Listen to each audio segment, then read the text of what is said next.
Lesson 25. So yesterday we talked about compound sentences. So today we are talking about diagramming compound sentences. If you know how to diagram a simple sentence, then you know how to diagram a compound sentence. There's just one step that we have to add. All right, so if we had the sentence,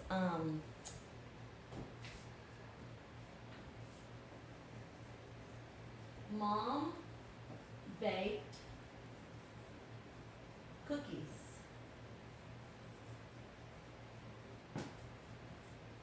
comma, and I took them to our neighbor. Okay, so we have two complete thoughts. Mom baked cookies, that's a complete thought. Here's our comma conjunction, comma and I took them to our neighbor. That is another complete thought.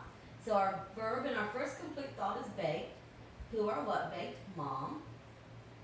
Took is our verb in our second complete thought. Who or what took? I. So to diagram them, we're going to diagram our two simple sentences. So our first verb is baked.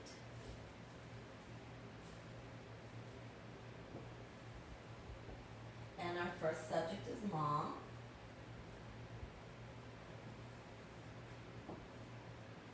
Our second verb is took. And our first subject, or our second subject is I. And then what you're going to do is you are going to draw, I call it a chair. You're going to draw a chair connecting our verbs. So the straight back part of your chair is a dotted line. Then you have the seat, and then you have the dotted line. Now notice how it's connecting the verbs. What sits on the seat is your comma and your conjunction. So in this place, it's comma and.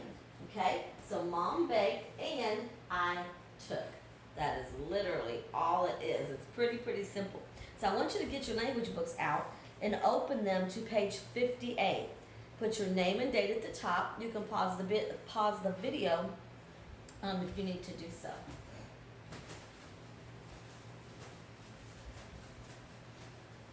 All right, so looking at page 58 at Think, we are going to diagram some compound sentences. So let's look at number 2. We have met the enemy and they are ours. I'm sorry guys, you are also going to need a clean sheet of paper to diagram your sentences on. Language, name and date at the top, page 58 in the middle of your name and date. Again, you can pause the video while you do that. All right, so we're going to start on number 2. We have met the enemy and they are ours. So first let's circle our comma conjunction, comma and. That lets us know we have a compound sentence going on, remember from yesterday. Our verb in our first complete thought is have met, underline it twice. Our subject is we have met. And then in our second complete thought, our verb is, it's on our verb list, am is are. Are is our verb, underline it twice, and who or what are? They are. So let's diagram our compound sentence. Beside your paper, be sure and have number 2. Okay, so our first subject and verb is have met.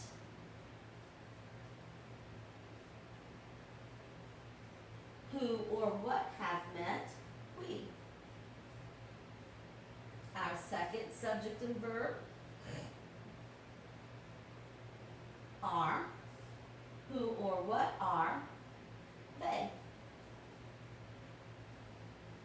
Make our dotted back of our chair, our seat, and the dotted leg of the chair. And what goes on the seat?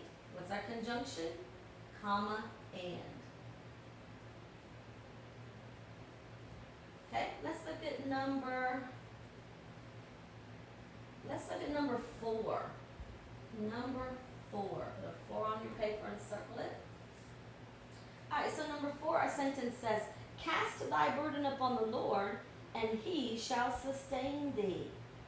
So cast thy burden upon the Lord. Rejoice in the Lord. Make your bed. Look at the videos. Take out the trash. What kind of sentence is that first complete thought? Cast thy burden upon the Lord. It is an imperative sentence, so our subject is going to be understood to be you. So in front of the sentence, capital Y in parentheses, write the word you, and underline it one time because that is your subject. And then what is our verb? Cast. Very good. Underline cast 2 times. Circle your comma and your conjunction. He shall sustain thee. What is our verb? It's a verb phrase. Shall is always a verb. Shall sustain. Who or what shall sustain? He. All right? So here we go.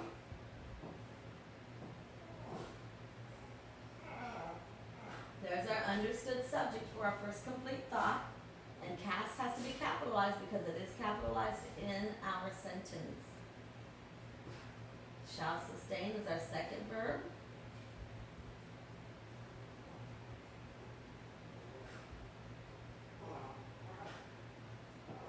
And who or what shall sustain? He. Now he is capitalized here. It's not because it's the first word of a sentence, because we don't capitalize the first word of our second complete thought in a compound sentence. But he is capitalized because we're talking about Jesus, Father God. Okay, and he shall sustain.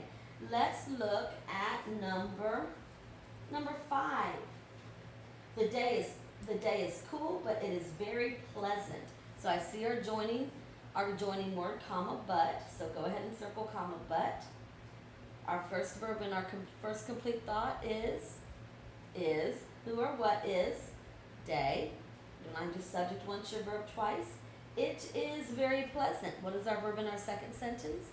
Is. And who or what is? It. Okay, so here's how we diagram number 5. What is our first verb? I keep up with my sentences here. Is. And who or what is? Day. And our second verb. Oh, guys, I'm sorry. Go back to number 4. We didn't join our verbs. Our conjunction was comma and on the C. I'm sorry, guys. There we go. Okay, so day is for our first complete thought in number 5. Our second complete thought is, our subject is it. It is. Put our seat on there to join it. And on this one, comma, but goes on the C. Okay, number 5. Go ahead and look at number 6. Everyone wants happiness, but few have obtained it. Circle our comma, but. That tells us we do have a compound sentence. Our first complete thought, what's our verb? Once, underline it twice. Who or what wants? Everyone. Our second complete thought, what's our verb? It's a verb phrase. Have obtained. Who or what have obtained? Few is our subject. Very good.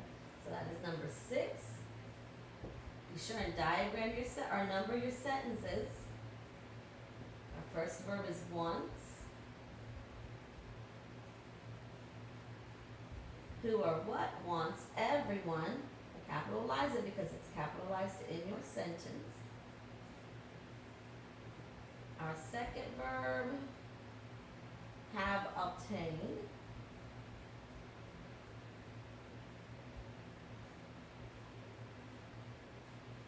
Who or what have obtained? Few. Put our C connecting the verbs in comma, but goes on the C.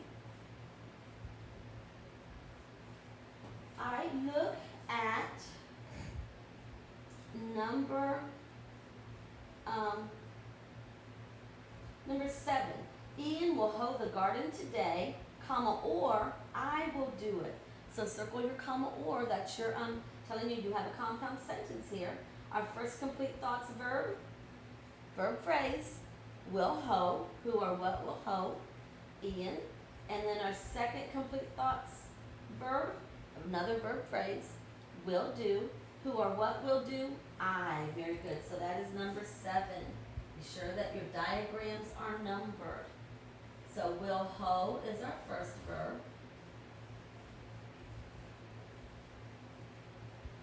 Who or what will hoe in. And our second verb is will do. Who or what will do, I. Put our seats together, or put our verbs together with our seat. And what goes on the seat? What's our comma conjunction here? Comma or, very good. Comma or goes on the seat. Now you can pause the video right here if you need to. I'm about to erase the board, so if you need to pause, pause now.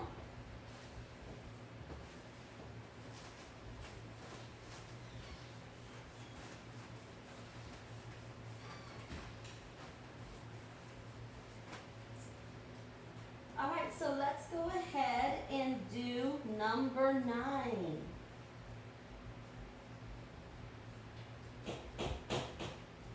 Number 9, you take the oars and I will steer the rudder. So we have a comma conjunction that tells us we have a compound sentence. Circle that comma conjunction. What is our first verb? Take. Our second verb, you. And our second verb, will steer. And our subject, I. Okay? So here we go. Let's diagram it.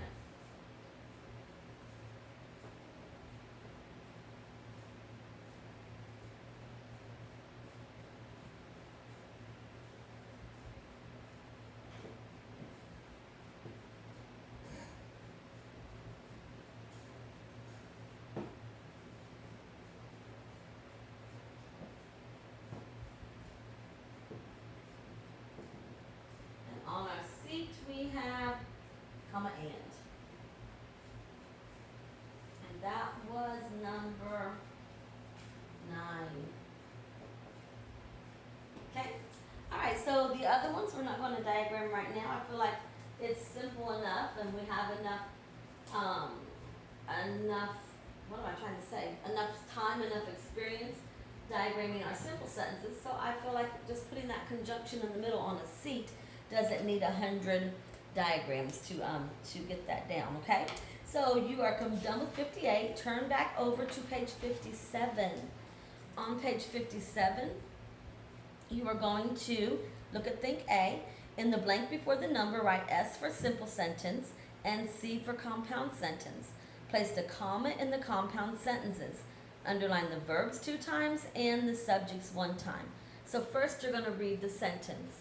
If it's 2 complete thoughts with a conjunction, you're going to have to add the comma before the conjunction, and then you need to put compound on the line. If it's not 2 complete thoughts, then you are just going to write S on the line. But in each and every sentence, you're going to underline your verb twice and your subject once. So let's look at number 1. The horse and wagon were captured, but the driver escaped. So in between that conjunction, but, I see 2 complete thoughts. The horse and driver were captured, complete thought. The driver escaped, complete thought. So put your comma in front of your but, comma but. And go ahead and put C on the line for your compound sentence. Let's look at our first complete thought. What is the verb? Were captured. Who or what were captured? Horse, wagon are your subjects. Look at the second complete thought. What's our verb in the second complete thought? Escaped. Who or what escaped? Driver. Very good. Look at number 2. He came and went like a pleasant thought. So he came, that could be a complete thought. But if I just looked at you and said like a pleasant thought, would you have any idea what I was talking about? No. So that is not a compound sentence. No comma. Put S on the line. And then we got to underline our subject and verb. Compound verb, came and went. Who came and went? He. So underline he 1 time. We'll do one more together. Number 3, he stretched out his hand and laid it gently on the boy's head. I'm sorry, that was not number 3. Let me read number 3 for real now, okay? Number 3, it was not an easy task, but he accomplished it.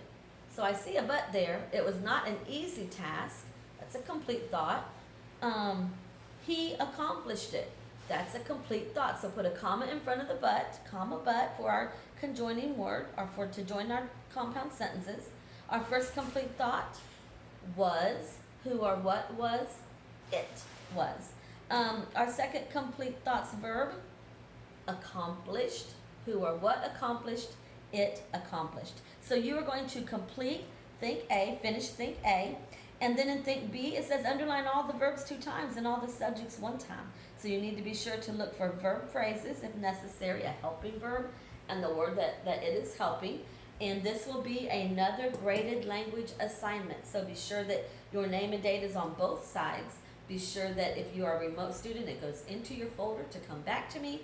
And if you are a hybrid student, you bring that back in your red folder, all ready to turn in, because both sides are completed, okay? Alrighty, and be sure that you're on page 58, your diagrams are in there with this page as well. Alrighty.